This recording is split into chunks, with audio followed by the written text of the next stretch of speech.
Captain Jake Morrison stood on the bridge of the USS Liberty, staring at the endless stars through the main window. His hands gripped the metal rail as the ship moved through space at incredible speed. This was humanity's first journey beyond their own solar system, and Jake felt the weight of history on his shoulders. "Captain, we're getting something strange on the sensors," said Lisa Park from her station. She was the navigation officer, a young woman with sharp eyes and quick fingers that danced across her control panel. "There's a signal coming from the Kepler sector." Jake walked over to her station. "What kind of signal?" "It looks like a distress call, sir, but it's not in any language our computers recognize." Lisa frowned at her screen. "The pattern is repeating every 30 seconds. Danny Torres, the chief engineer, looked up from his repair work. He was a tall man with oil stains on his uniform, and tools hanging from his belt. "Could be a trap, Captain. We don't know what's out here." Amy Walsh, the communications officer, spun around in her chair. She had been listening to radio signals from space for hours. "I've been analyzing the signal, Captain. It's definitely artificial, but there's something desperate about it, like someone crying for help." Jake thought for a moment. Earth had sent them out here to explore and learn, but they had strict orders not to interfere with anything they might find. Still, if someone needed help, could they just ignore it? "Set course for the signal," Jake decided, "but keep our weapons ready. We don't know what we're walking into." The USS Liberty changed direction and headed toward the unknown signal. The ship was not built for war, but it had basic weapons and shields for protection. Jake hoped they would not need them. 2 hours later, they arrived at the source of the signal. What they saw made everyone on the bridge stop and stare. In front of them was a battle unlike anything humans had ever seen. Huge alien ships, sleek and silver, were under attack by dark metal creatures that looked like mechanical spiders the size of buildings. The alien ships had beautiful curved designs and glowing blue lights, but many were damaged and leaking atmosphere into space. "My God," whispered Amy Walsh. "There are hundreds of them." The mechanical attackers moved in perfect formation, firing red energy beams that cut through the alien ships like knives through paper. Every time an alien ship tried to fight back, 3 mechanical ships would surround it and tear it apart. "Lisa, how many alien ships are left?" Jake asked. "I count 23, sir, but they're losing fast. The mechanical things have over 200 ships." One of the alien ships suddenly appeared on their communication screen. The image was fuzzy, but Jake could see a creature that looked almost human, except for blue skin and large black eyes. When it spoke, the words were translated by their computer. "Unknown vessel, please help us. We are the Valani people. We have been running for months. Our worlds are gone. Our children are dying. The devourers will not stop until we are all dead." The alien's voice was filled with pain and fear. Behind the creature, Jake could see other aliens working frantically at control panels as their ship shook from enemy fire. "Who are the devourers?" Jake asked. "Ancient machines. They sleep for thousands of years, then wake up to destroy any race that travels between stars. We accidentally woke them when we explored too far. Now they hunt us across the galaxy." Danny Torres grabbed Jake's arm. "Captain, we can't get involved. Earth's orders were clear. No interference." But Lisa Park was watching her sensors.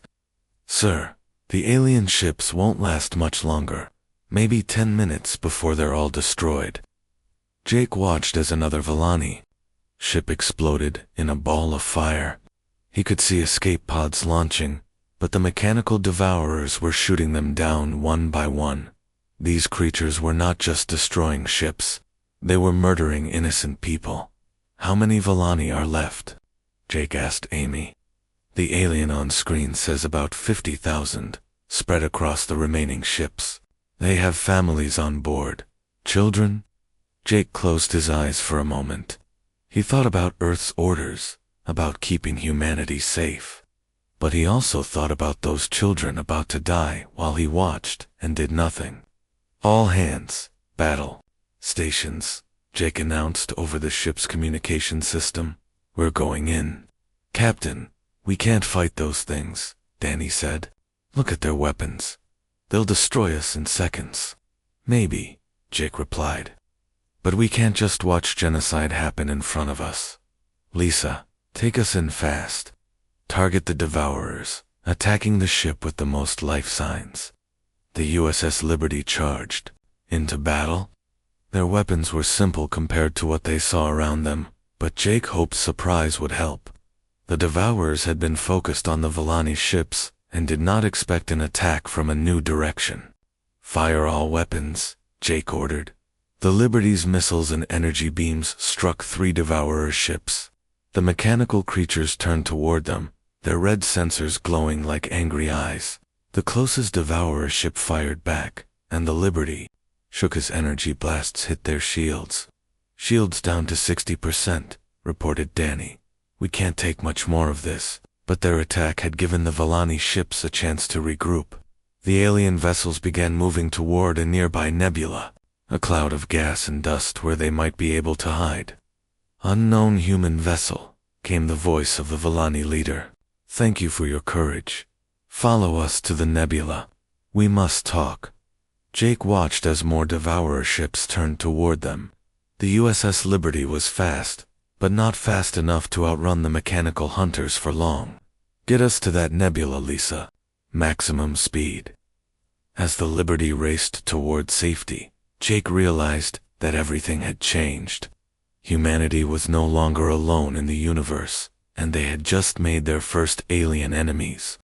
The USS Liberty shook violently as Devourer energy beams struck their rear shields. Jake held onto his command chair while sparks flew from damaged control panels around the bridge. The nebula was still minutes away, and the mechanical hunters were getting closer. "Shields down to 30%, Danny Torres shouted over the noise of alarms. "We need to do something fast, or we're dead." Lisa Park's fingers moved quickly across her controls, making the ship twist and turn to avoid the worst of the enemy fire. "The Valani ships are almost to the nebula. If we can hold out for 2 more minutes." Another blast hit them, and the lights went out for a few seconds before emergency power kicked in. Amy Walsh was thrown from her chair, but quickly got back up, blood running from a cut on her forehead. "Captain," Amy called out, "I'm getting a data transmission from the Valani ships. They're sending us their shield frequencies. Can we use them?" Jake asked. Danny was already working at his engineering station. "Maybe. Our technology is different from theirs, but I might be able to make it work. Give me 30 seconds. The Liberty took another hit, and Jake felt the deck plates vibrate under his feet. Through the main window, he could see the dark metal. Shapes of the Devourer ships getting larger. Their red sensors swept back and forth like the eyes of hunting wolves.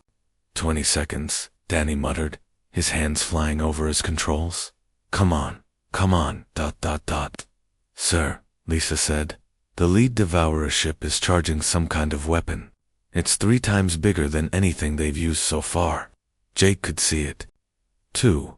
The front of the mechanical ship was glowing white-hot, and energy was building up inside it, like a bomb about to explode.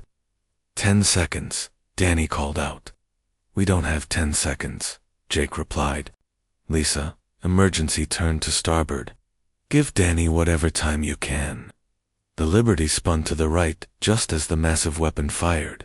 A beam of pure energy passed through the space where they had been a moment before. The heat from the blast made their hull plates glow red. Got it, Danny yelled. Valani shields are online. Immediately, a blue energy field surrounded the Liberty.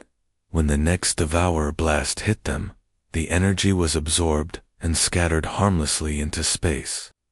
It worked, Amy said in amazement. The Valani technology is protecting us. But Jake noticed something else. Danny, look at their attack patterns. The Devourers are confused. They're not adapting to our shields like they did with the Valani ships. Danny studied his sensors. You're right, Captain. It's like they don't understand our technology. They keep using the same attacks over and over. Lisa suddenly understood. Our systems are too primitive. The Devourers were built to fight advanced civilizations. They don't know how to deal with our simple weapons and computers. Jake smiled grimly. Then let's give them something really simple to worry about. Danny, can you reverse the shield polarity and turn our deflector into a weapon? That's crazy, Captain. It might work once, but it could burn out our entire power system. Do it. Danny's hands moved over his controls, rerouting power from life support and engines into their deflector dish. The ship slowed down as power was diverted, but the dish at the front of the Liberty began to glow brighter and brighter. Firing, Danny announced. A blue-white beam shot from the Liberty and struck the closest Devourer ship. The mechanical creature's shields flickered and died, and secondary explosions began tearing through its hull. Within seconds, the Devourer ship broke apart and drifted away as scrap metal. The other Devourer ships stopped their pursuit and began scanning the wreckage, trying to understand what had happened to their companion. They're confused, Amy reported. Their communications are going crazy. They don't know what kind of weapon we used. Because we didn't use a weapon, Jake said. We used our engineering systems in a way they never expected. Lisa, get us to that nebula while they're distracted. The Liberty limped into the gas cloud, its power systems barely functioning. The nebula was full of charged particles and radiation that would hide them from Devourer sensors. But it also interfered with their own systems as they went deeper. Into the cloud, they found the Valani ships waiting for them. The alien vessels were damaged but still functional. Their blue lights glowed softly in the swirling gas around them.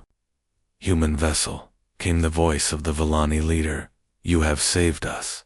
We are in your debt. I am Commander Zara of the Valani fleet. Jake looked at the alien face on his screen. Commander Zara had the same blue skin and large black eyes as the other Valani, but there was intelligence and strength in her expression. I'm Captain Jake Morrison of the USS Liberty. How many of your people made it to the nebula? 47,000 survived. You gave us the time we needed to escape. But Captain Morrison, you must understand the danger you have put your people in. The Devourers will not forget this attack. They will hunt your species now, just as they hunt us. Danny finished his emergency repairs and joined the conversation. Commander Zara, how long have the Devourers been chasing you? 8 months. They destroyed our homeworld and 3 colony systems. We are all that remains of the Valani civilization. Amy Walsh leaned forward. But why do they want to destroy everyone? What did you do to them? Commander Zara's expression became sad. We did nothing wrong. The Devourers are ancient machines, older than any living civilization. They were built to maintain peace in the galaxy by preventing wars between species. But their programming became corrupted over time.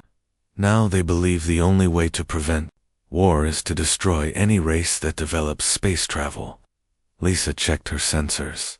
The Devourers are at the edge of the nebula, but they're not coming in. Are they afraid of something?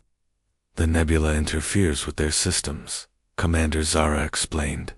They will wait for us to come out, then attack again. They are very patient.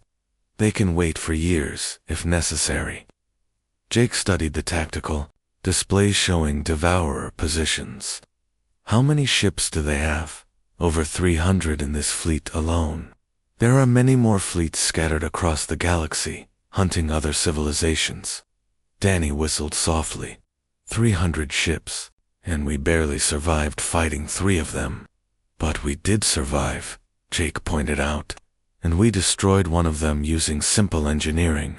Commander Zara, your people have advanced technology, but you think like engineers and scientists. The Devourers were built to counter that kind of thinking. What are you suggesting, Captain Morrison? Jake looked at his crew, then back at the alien commander. Humans think differently. We're not as advanced as you, but we're good at fighting and adapting. Maybe together, we can find a way to stop the devourers." Commander Zara was quiet for a long moment. "You would risk your lives for strangers. Your people do not even know we exist." "They will soon," Amy said. "I've been sending reports back to Earth. It will take months for the messages to reach them, but they'll know what happened here." Jake made his decision. "Commander Zara, I propose an alliance. Your technology and our tactics. Together, we might have a chance." The alien leader's large eyes studied Jake's face. "You are either very brave or very foolish, Captain Morrison, but we have no other choice. The devourers will destroy both our peoples unless we find a way to stop them." As the two fleets hid in the nebula, Jake began planning humanity's first interstellar war. Inside the swirling gas clouds of the nebula, the human and Valani ships worked together for the first time. Jake Morrison stood in the shuttle bay of the USS Liberty, watching as a small Valani transport ship docked with their vessel. The alien craft was beautiful, with smooth curves and glowing blue lines running along its hull. "Remember," Jake told his crew, "these people have been running and fighting for 8 months. They're scared and desperate. Be respectful." The airlock opened with a soft hiss, and Commander Zara stepped through. She was taller than Jake had expected, about 7 feet high, with long arms and fingers. Her blue skin had a soft glow, and her large black eyes seemed to take in everything at once. Behind her came 2 other Valani. One was an engineer named Keth, who carried a device that looked like a combination of tablet and toolbox. The other was a military advisor called Rin, whose skin had darker blue patterns that Jake guessed showed rank or experience. "Captain Morrison," Commander Zara said, her voice coming through a small translator device on her chest. "Thank you for welcoming us aboard your ship." Jake shook her hand, which felt warm and slightly rough. "Thank you for trusting us. I know this isn't easy." They walked to the Liberty's main conference room, where Lisa Park had set up tactical displays showing the devourer positions outside the nebula. Danny Torres was already there with his engineering tools, and Amy Walsh had communication equipment. "Ready?" "Before we begin," Commander Zara said, "I must ask you something important. Do you have authority to speak for your entire species?" Jake felt uncomfortable. "No, I don't. Earth sent us to explore, not to make alliances or start wars. But sometimes you have to do what's right, even without permission." The Valani engineer, Keth, spoke up. "Your species is very young. Only 100 years of spaceflight, according to our scans.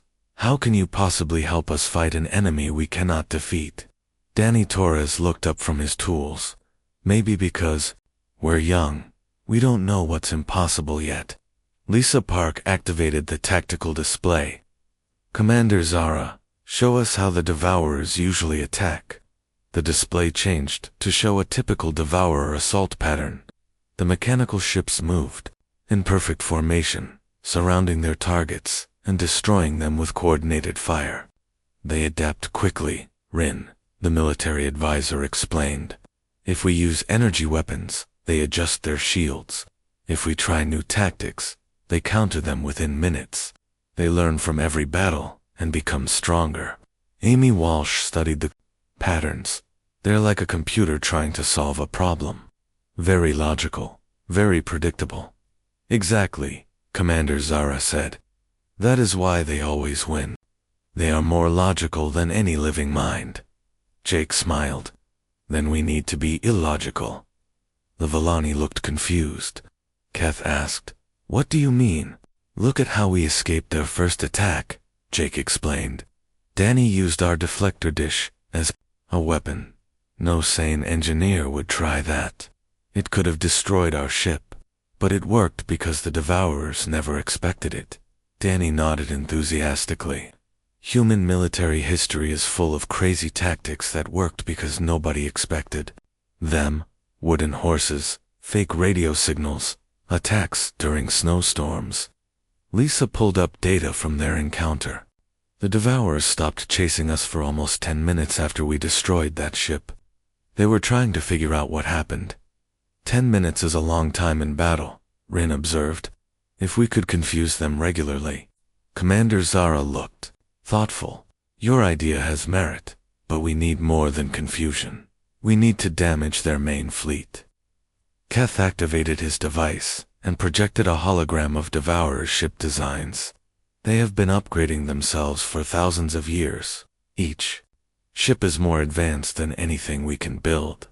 But they're all the same, Amy pointed out. Every Devourer ship has the exact same design. Where's their creativity? They do not need creativity, Rin said. Their design is perfect for destroying other ships. Danny Torres examined the hologram closely. Perfect for destroying ships built by logical engineers. But what if we built something illogical?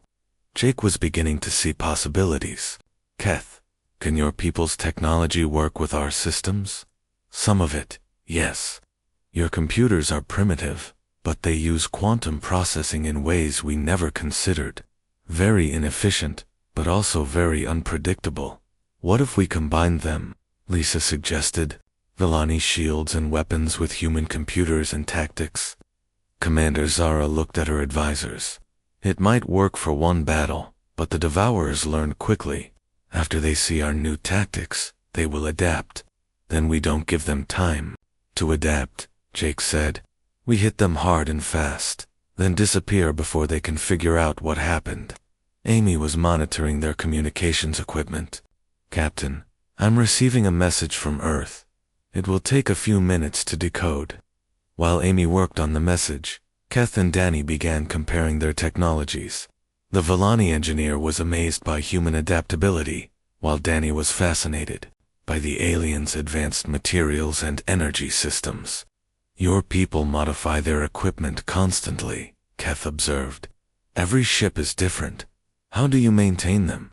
We figure it out as we go, Danny replied. Sometimes things break, but sometimes we discover something new. That is terrifying and wonderful, Keth said. Lisa was working with Rin on tactical planning. How many Devourers are in the main fleet outside the nebula? 230 ships, Rin answered. But there are support fleets nearby.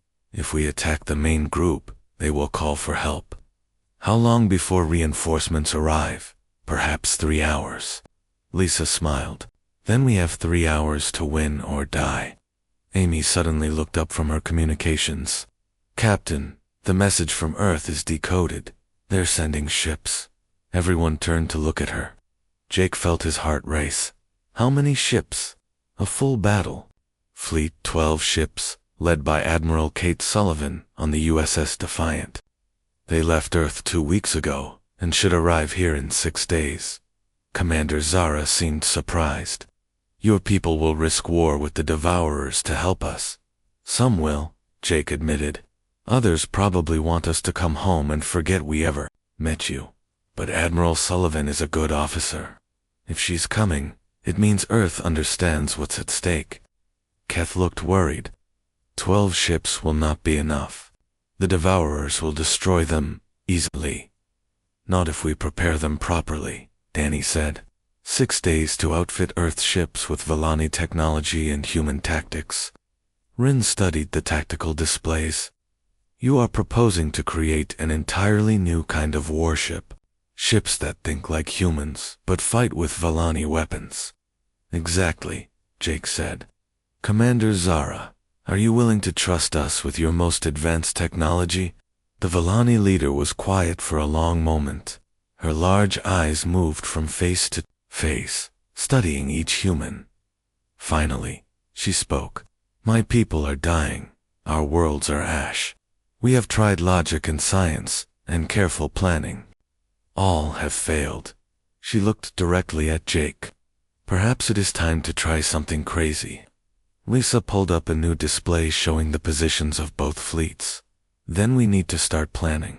We have 6 days to design new ships, train mixed crews, and figure out how to fight an enemy that has never been defeated. Amy was already working on communication protocols between human and Valani systems.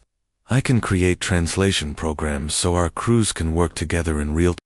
Danny and Keth were sketching plans for hybrid weapons systems. If we route Valani energy weapons through human targeting systems, the unpredictability factor increases dramatically, Keth finished. Commander Zara watched the humans and Valani working together, and for the first time in months, she felt something she had almost forgotten. Hope.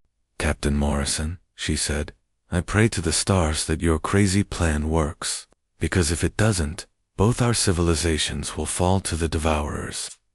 Jake looked around the room at aliens and humans working side by side, sharing knowledge, and planning the impossible. It'll work, he said with more confidence than he felt. It has to. Admiral Kate Sullivan's fleet arrived at the nebula exactly on schedule. Jake Morrison watched through the Liberty's main window as 12 Earth ships emerged from hyperspace, their hulls gleaming in the light of distant stars. The USS Defiant, Admiral Sullivan's flagship, was twice the size of the Liberty and bristled with weapons. Incoming transmission from Admiral Sullivan, Amy Walsh announced. The main screen activated, showing a stern-faced woman with gray hair and steel-blue eyes. Admiral Sullivan had commanded Earth's defense forces for 15 years and was known for her tactical brilliance and iron discipline. Captain Morrison, Admiral Sullivan said, you've certainly stirred up trouble out here.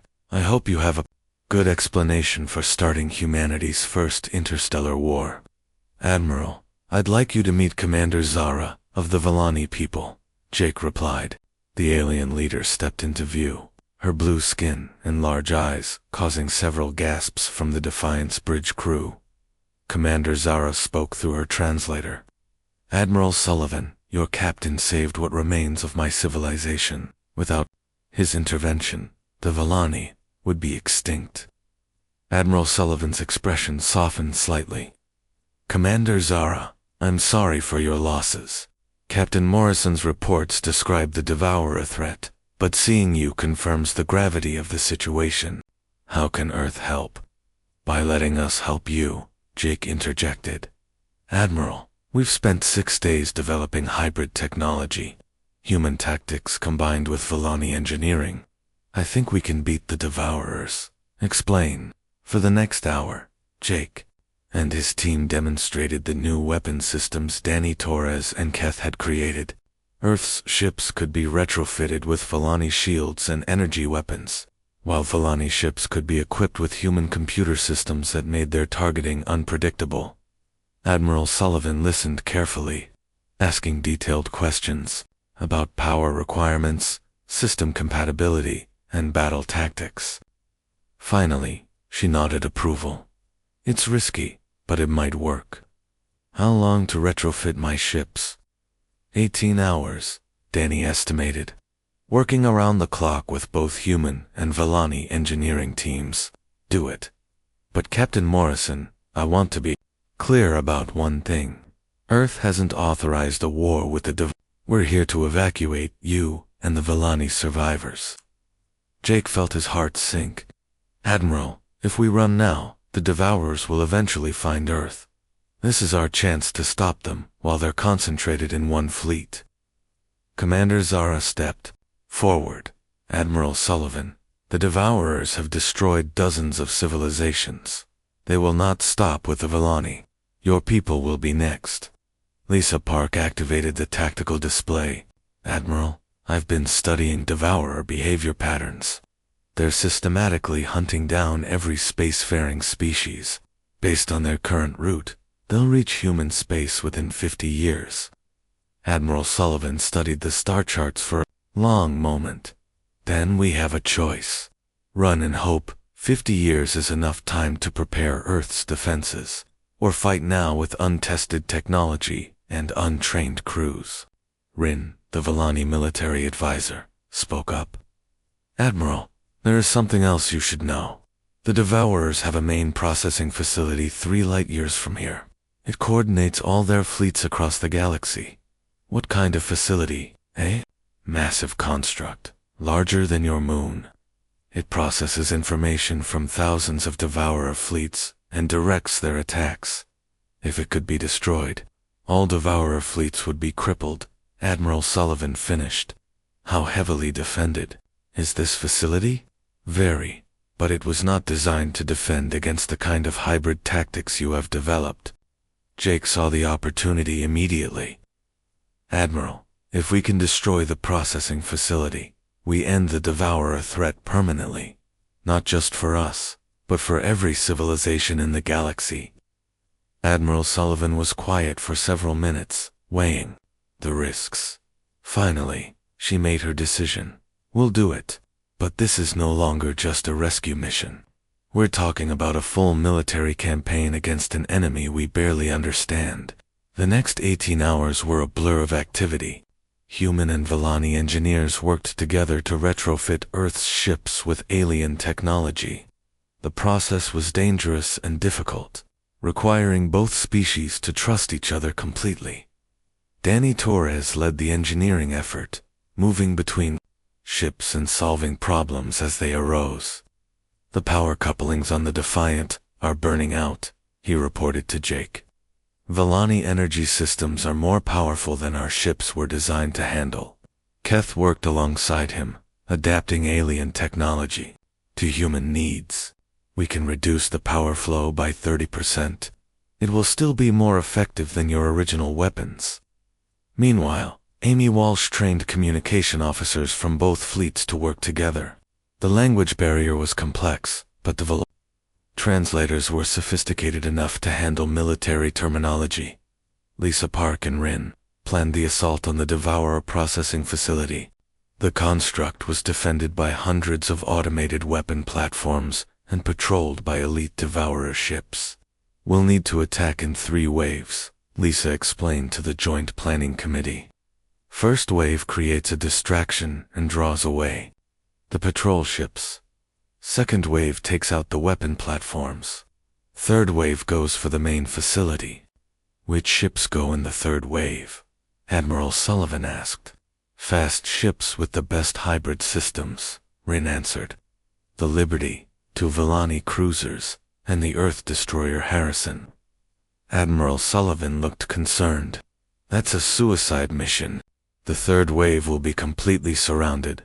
Jake stepped forward. Not if the first 2 waves do their jobs correctly. Admiral, I volunteered to lead the third wave. Captain Morrison, you've done enough. I'll lead the assault myself. With respect, Admiral, you've never fought the Devourers. My crew has experience with their tactics. Commander Zara intervened. Both of you will be needed. Captain Morrison will lead the direct assault on the facility while Admiral Sullivan coordinates the battle from outside. As the retrofit work continued, scouts reported that the Devourer fleet was becoming restless. The mechanical ships were moving closer to the nebula, and their scanning intensity had increased. They know something is happening, Ren observed. The Devourers are patient, but they are also curious. How long before they attack the nebula? Admiral Sullivan asked. Perhaps 6 hours. They are debating whether to pursue us into the gas clouds. Danny wiped sweat from his forehead. We need at least 4 more hours to finish the retrofits. Then we buy you 4 hours, Admiral Sullivan decided. All ships, prepare for defensive positions at the nebula's edge. The combined human Valen fleet moved to the boundary between the nebula and open space. It was a risky position, but it would keep the Devourers from entering the gas clouds while giving the engineers time to finish their work. As Jake stood on the Liberty's bridge, watching the Devourer ships approach, he thought about the last few days. A week ago, he had been an explorer on humanity's first deep space mission. Now he was preparing to lead an attack that could determine the fate of every intelligent species in the galaxy. Captain, Lisa Park reported, the Devourer fleet is accelerating. They'll be in weapons range in 30 minutes. Are the retrofits complete? Danny's voice came over the communication system. Liberty and Harrison are ready. The other ships need 2 more hours. Jake made a quick decision. Admiral Sullivan, I recommend we begin the assault immediately with just the completed ships. If we wait, the Devourers will attack the nebula and destroy everything. Agreed.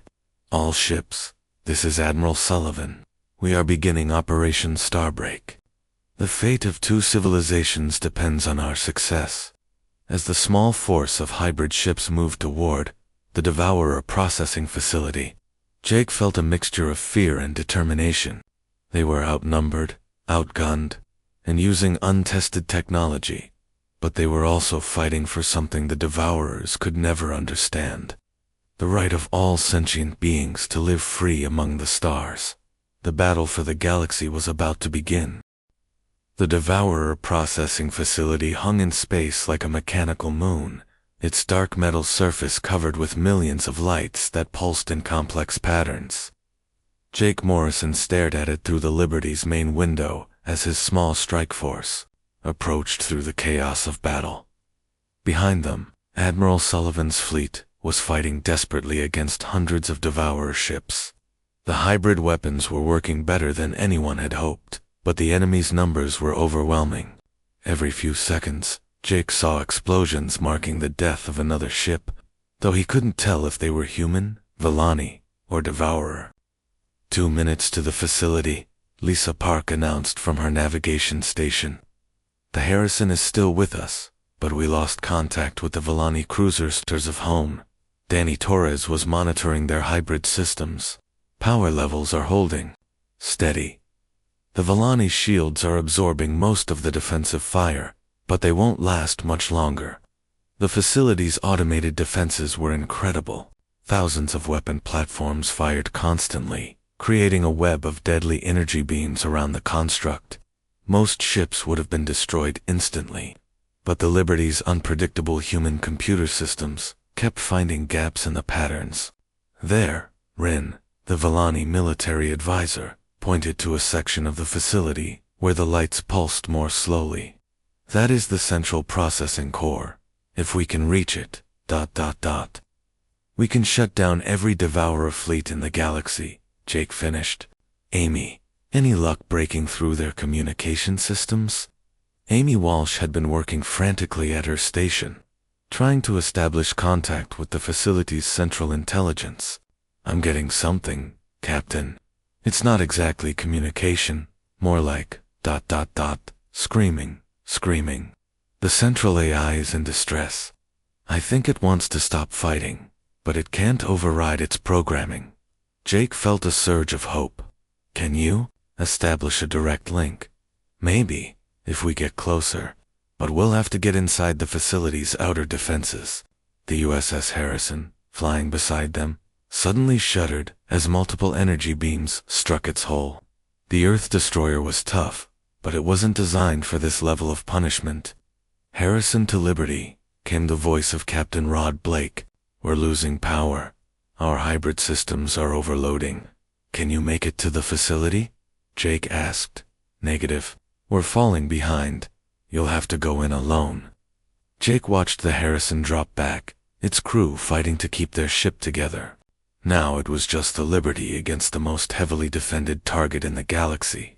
All hands, prepare for final approach, Jake announced over the ship's communication system. We're going into the facility.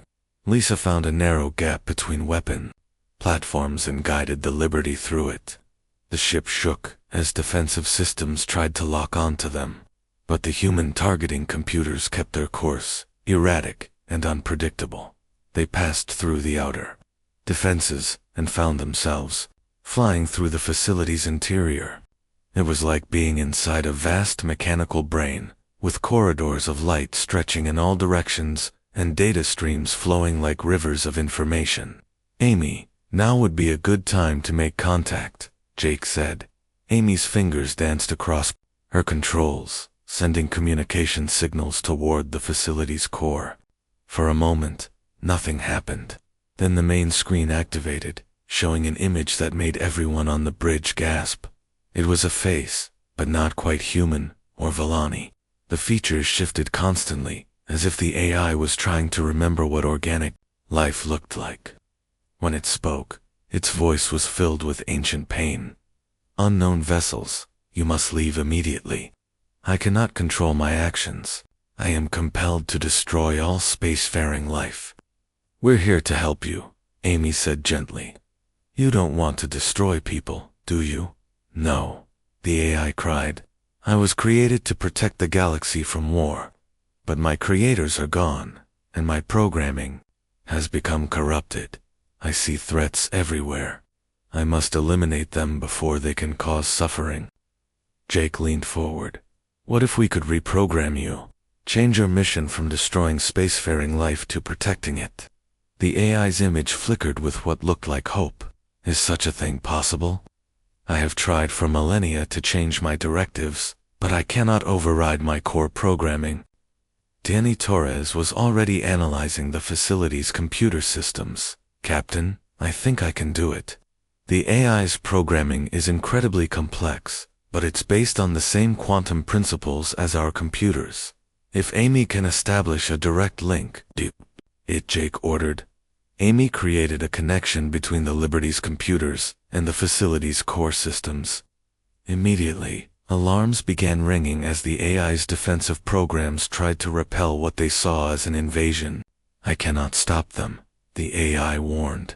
My security systems will destroy your ship. We know, Jake replied. But sometimes you have to risk everything to do what's right. Danny worked desperately to rewrite the AI's core programming while the facility's defenses closed in around them. Energy beams struck the Liberty's shields, and sparks flew from overloaded systems. 30 seconds, Danny called out. I need 30 more seconds. But they didn't have 30 seconds. A massive weapon platform was charging up, preparing to fire a blast that would vaporize the Liberty completely. Suddenly, the weapon platform exploded in a ball of fire. Through the smoke came the stars of home, the Villani cruiser they had thought was destroyed. Its hull was damaged, and its lights flickered, but its weapons were still functional. Stars of to Liberty, came Commander Zara's voice. We thought you might need assistance. 20 seconds, Danny announced. More Devourer defensive systems were activating. But now Admiral Sullivan's remaining ships were fighting their way into the facility. The battle was costing them everything, but they were buying Danny the time. He needed 10 seconds. The main weapon platform finished charging and aimed directly at the Liberty. Jake could see the energy building up, bright enough to burn through their shields and hull in an instant. 5 seconds. The weapon fired just as Danny completed his work. The programming changes flowed through the facility's systems like wildfire, reaching every Devourer ship in the galaxy simultaneously.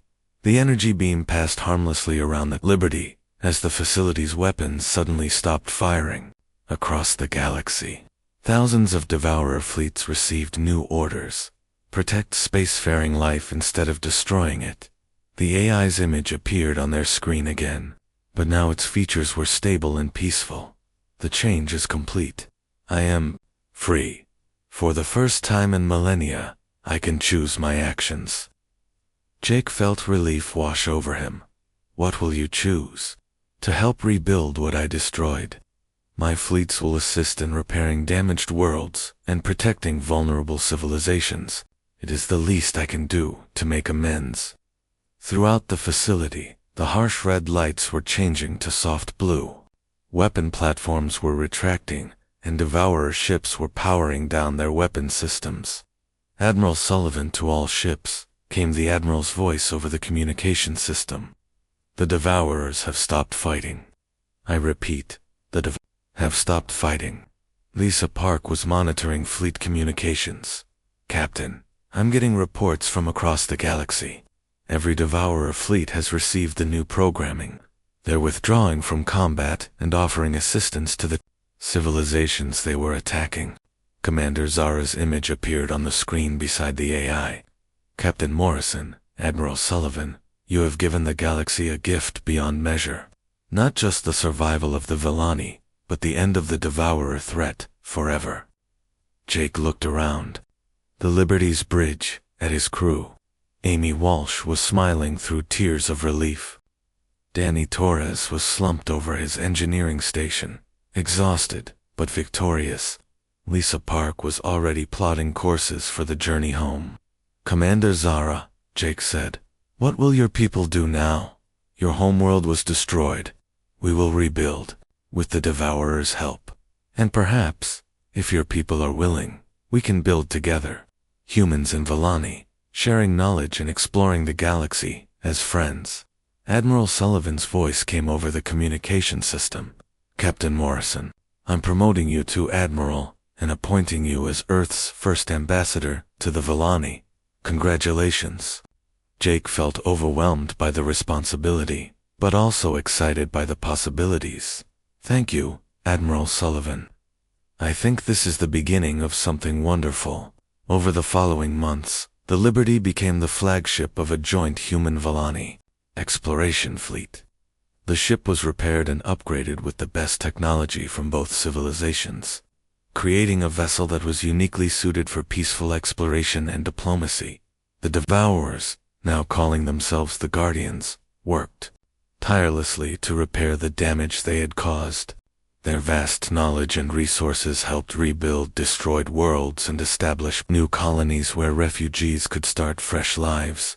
Jake stood on the bridge of the newly upgraded Liberty, watching as the first joint human-Valani colony took shape on a beautiful planet near the edge of Valani space. The settlement was a symbol of cooperation and hope, where children from both species would grow up together and learn from each other. Captain Amy Walsh reported, "We're receiving a message from Earth. They're sending a full diplomatic mission to establish formal relations with the Valani." "And Commander Zara?" Jake asked. "The Valani Council has approved the alliance. They're also sending ships to help with human exploration missions." Jake smiled as he watched human and Valani engineers working side by side to build the new colony. The galaxy was vast and full of wonders yet to be discovered, but now, for the first time in millennia, all sentient beings could explore it together in peace. The age of the Devourers was over. The age of cooperation had begun.